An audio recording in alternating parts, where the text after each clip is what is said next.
बिस्मिल्लाहिर्रहमानिर्रहीम सल्लल्लाहु अला मुहम्मदिन सल्लल्लाहु अलैहि वसल्लम। Welcome to the Biolish world. Viewers, man is a social animal. क्यों इसे कहा जाता है सोशल एनिमल? क्योंकि इसे किसी भी जगह पर रहने के लिए, किसी भी जगह पर सरवाइव करने के लिए इसे गुफ्तगू करना पड़ती है। अपनी गुफ्तगू में व्यूअर्स ये अपने दुख, सुख, गम, खुशी, तकलीफ़, हर किस्म की बातें जो हैं वो शेयर करता है। और इंसान को अपनी इन बातों को शेयर करने के लिए एक ज़ुबान की ज़रूरत होती है।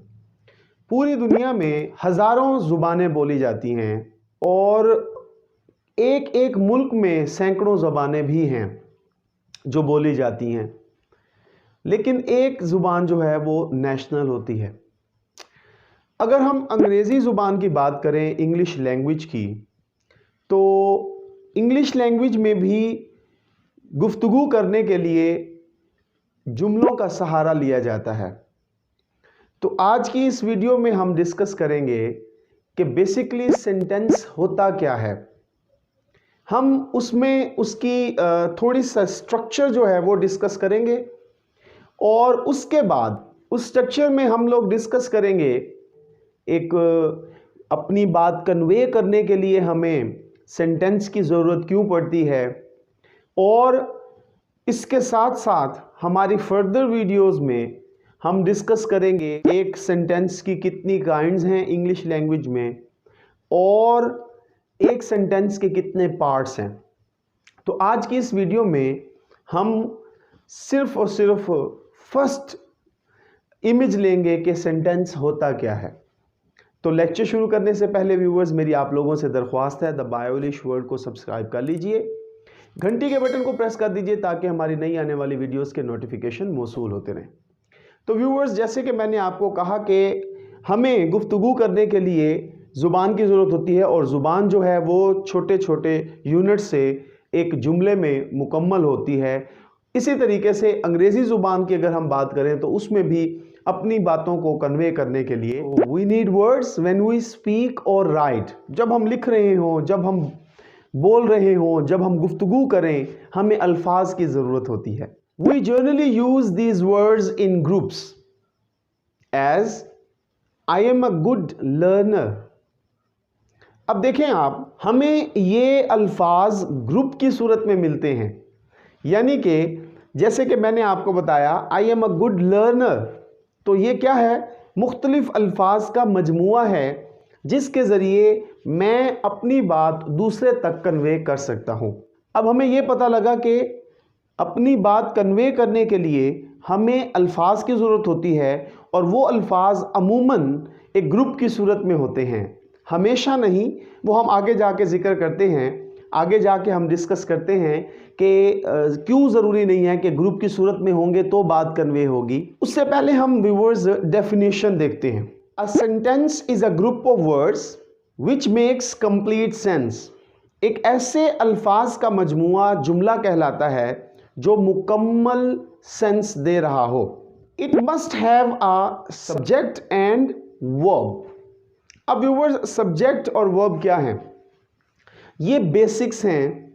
आपको पता है कि एक जुमले को मुकम्मल करने के लिए सिर्फ वर्ब होना तो भी हमारा जुमला मुकम्मल हो जाता है, लेकिन मुकम्मल जुमला जो है वो हमारा सब्जेक्ट, वर्ब और ऑब्जेक्ट से होता है। जैसे कि हमारी अंग्रेज़ी ज़ुबान का स्ट्रक्चर है सब्जेक्ट, वर्ब, ऑब्जेक्ट। तो अगर हम ये देखें कि सिर्फ सब्जेक्ट को दे दिया जाए, जैसे कि मैं कहता हूँ किसी का नाम राशिद, तो आप मेरी बात नहीं समझ सकेंगे। मैं अगर किसी से बात कर रहा हूँ तो वो मैं अपनी बात कन्वे ही नहीं कर सकूँगा क्योंकि मैंने सिर्फ सब्जेक्ट बोला है। अब इसी तरीके से अगर मैं सिर्फ ऑब्जेक्ट बोलूँ क्रिकेट तो भी बात मुकम्मल नहीं होगी, लेकिन अगर मैं कहूँ जी प्लेज, तो इससे आपको पता लग जाएगा कि कोई एक्शन, जब मैंने ये बात की कि प्लेज खेलता है तो आपको ये आइडिया हो गया कि कुछ काम हो रहा है। फिर अब यहाँ से सवाल पैदा होगा कि कौन खेलता है, क्या खेलता है। मतलब ये कि आपको ये समझ आ जाएगी वर्ब से कि कुछ हो रहा है। तो वर्ब जो है वो बैकबोन है एक सेंटेंस का। अब अगर हम सब्जेक्ट और ऑब्जेक्ट ले लें, फॉर एग्जांपल राशिद क्रिकेट, तो भी बात समझ नहीं आती। लेकिन अगर हम सब्जेक्ट और वर्ब लें, राशिद प्लेज, तो बात समझ आ रही है कि राशिद खेलता है। ठीक हो गया व्यूअर्स। लेकिन अगर हम ये कर दें कि राशिद प्लेज क्रिकेट, तो जुमला हमारा मुकम्मल हो जाता है, यानी कि ये पूरी बात अपनी कन्वे कर देता है। तो इसीलिए जुमला जो होता है वो अल्फाज का मजमुआ होता है जो एक मुकम्मल सेंस देता है। A sentence starts with a capital letter. एक जुमले के आगाज की पहचान ये है कि वो कैपिटल लेटर से शुरू होता है। And ends with a full stop, question mark, sign of exclamation. 3 अलामतें हैं जुमले के ख़त्म होने की। यानी कि हमें कैसे पता लगेगा कि ये जुमला यहाँ पर ख़त्म हो गया है। ऐसा जुमला जिसके आखिर में फुल स्टॉप आ जाए, साइन ऑफ एक्सक्लेमेशन आ जाए या क्वेश्चन मार्क आ जाए। तो ये 3 अलामात हैं जुमले के ख़त्म होने की। तो अब इन चीज़ों को आपने तसल्ली से समझना है व्यूअर्स, क्योंकि लास्ट पे मैंने चंद जुमले आपके लिए बनाए हैं। आप उन जुमलों में से सेंटेंस को निकालेंगे और फिर ये भी बताएंगे कि इस सेंटेंस में फुल स्टॉप आना है, इसमें क्वेश्चन मार्क आना है और इसमें एक्सक्लेमेशन आना है। तो मैं आपको ये बता दूं कि जब कोई स्टेटमेंट होगी, कोई बयान होगा, उसके आखिर में फुल स्टॉप आएगा। जिसके आखिर में सवाल होगा, यानी कि जिस सेंटेंस में सवाल पूछा जाएगा उसके लास्ट पे आप क्वेश्चन मार्क देंगे। और जिसमें आप कोई फीलिंग्स, इमोशंस बता रहे होंगे, उस जुमले में आप साइन ऑफ एक्सक्लेमेशन देंगे। अब एक इंपॉर्टेंट नोट ये है, sometimes N imperative sentence may have a single verb. अब ज़रा नोट कीजिए, मैंने इंपेरेटिव सेंटेंस बोला है। फर्दर हमारा जो नेक्स्ट लेक्चर है, जैसे कि मैंने इस वीडियो के स्टार्ट में बताया था कि इस के मज़ीद यानी सेंटेंस से रिगार्डिंग मज़ीद 2 वीडियोज़ हैं। एक वीडियो में हम डिस्कस करेंगे पार्ट्स ऑफ अ सेंटेंस, कि एक जुमले के कौन कौन से हिस्से होते हैं। और एक वीडियो जो होगी हमारी वो होगी काइंड्स ऑफ अ सेंटेंस, कितने किस्म के जुमले हैं अंग्रेज़ी ज़ुबान में जो बोले जाते हैं। तो उनमें से एक टाइप है इंपेरेटिव सेंटेंस, जिसे हम हुक्मिया जुमला बोलते हैं। और हुक्मिया जुमले में हम ऑर्डर भी कर सकते हैं, हम एडवाइस भी कर सकते हैं, इसमें हम कोई सजेशन भी दे सकते हैं। तो अभी चूंकि हम ओवरव्यू ले रहे हैं सेंटेंस का, तो सेंटेंस में उसका इस्तेमाल हुआ है। जब इसके ऊपर प्रॉपर वीडियो बनाई जाएगी तो व्यूवर्स हम उसमें प्रॉपर इनको डिस्कस करेंगे। तो मैंने अभी आपको बताया कि समटाइम्स इंपेरेटिव सेंटेंस जो होता है उसके अंदर सिर्फ एक वर्ब से ही बात मुकम्मल हो जाती है। इसकी एग्जांपल देख लें कि रेस के लिए चंद बच्चे खड़े हुए हैं, कुछ लोग खड़े हैं और रेस स्टार्ट होनी है। और जो वहाँ पर रेफरी हैं वो क्या करते हैं, जस्ट ही सेज गो, और वो हर कोई जो है ना, एवरीवन स्टार्ट्स रनिंग। अब इसमें क्या होता है कि आपने देखा कि सिर्फ उन्होंने गो का लफ्ज़ बोला, यानी रेफरी जो है ना वो सिर्फ गो बोलते हैं और वहाँ पर मौजूद जो हर कोई उसका पार्टिसिपेंट होता है वो भागना शुरू कर देता है। अब हालांकि उन्होंने तो सिर्फ एक लफ्ज़ बोला है गो।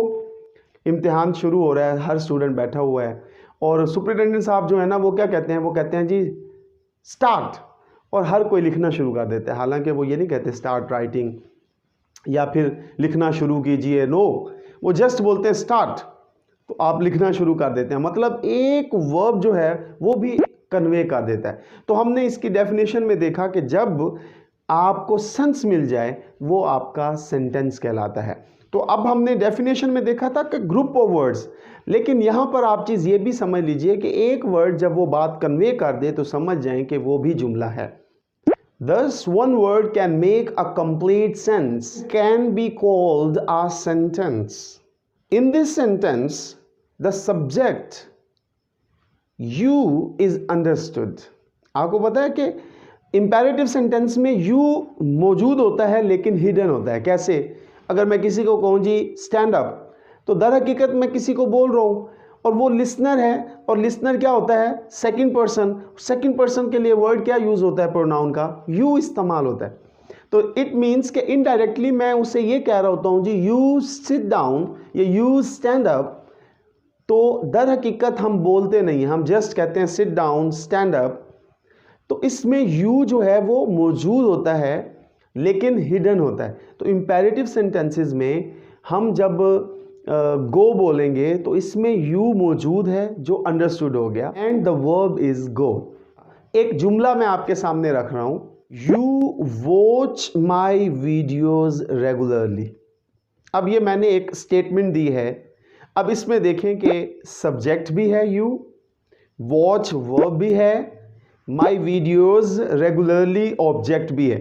अब ये हम फर्दर आगे जाके डिस्कस करेंगे कि इसमें कौन सा ऑब्जेक्ट है, कौन सा एडवर्ब है। ये सारे पार्ट्स हमारी नेक्स्ट कमिंग जो वीडियोस मैंने आपको बताई हैं उनमें इंशाल्लाह ये चीज़ें हम डिस्कस करेंगे। तो आप ये देखें कि ये एक स्टेटमेंट थी, इसमें ना तो सवाल है ना ही कोई फीलिंग्स हैं, इमोशंस हैं, तो इसके आखिर में हम सिर्फ फुल स्टॉप लगाएंगे। तो अब मैं कुछ एग्जांपल्स दे रहा हूँ आपको, जैसे कि मैंने आपको कहा था कि मैं इस वीडियो के लास्ट पे आपको कुछ एग्जांपल्स दूंगा।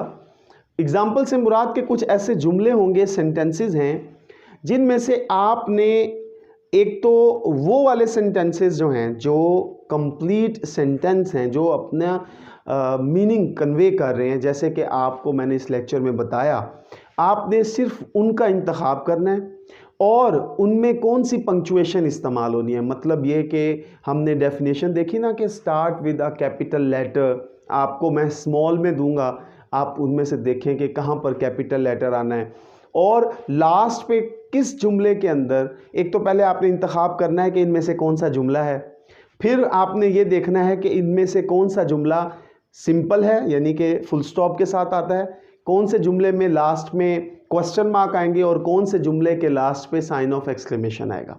तो इसके लिए, इस एक्सरसाइज को करने के लिए आपको पूरी वीडियो जो है एक दफ़ा दोबारा देखनी पड़े तो आप दोबारा देख लीजिए ताकि आपका ये कंसेप्ट क्लियर हो जाए। ये बिल्कुल बेसिक कंसेप्ट है और इस बेसिक कंसेप्ट से ही आगे सारी ग्रामर चलती है। ठीक है व्यूवर्स, तो आपने अब क्या करना है, इनके जो ट्रू आंसर्स होंगे वो आप मुझे कमेंट बॉक्स में सेंड करेंगे ताकि मुझे पता लगे कि आपको मेरे इस मेथड की कितनी समझ आई है, आज के इस लेक्चर की कितनी समझ आई है। और इसी तरीके से फर्दर वीडियोस के लिए चैनल को सब्सक्राइब कर दीजिए।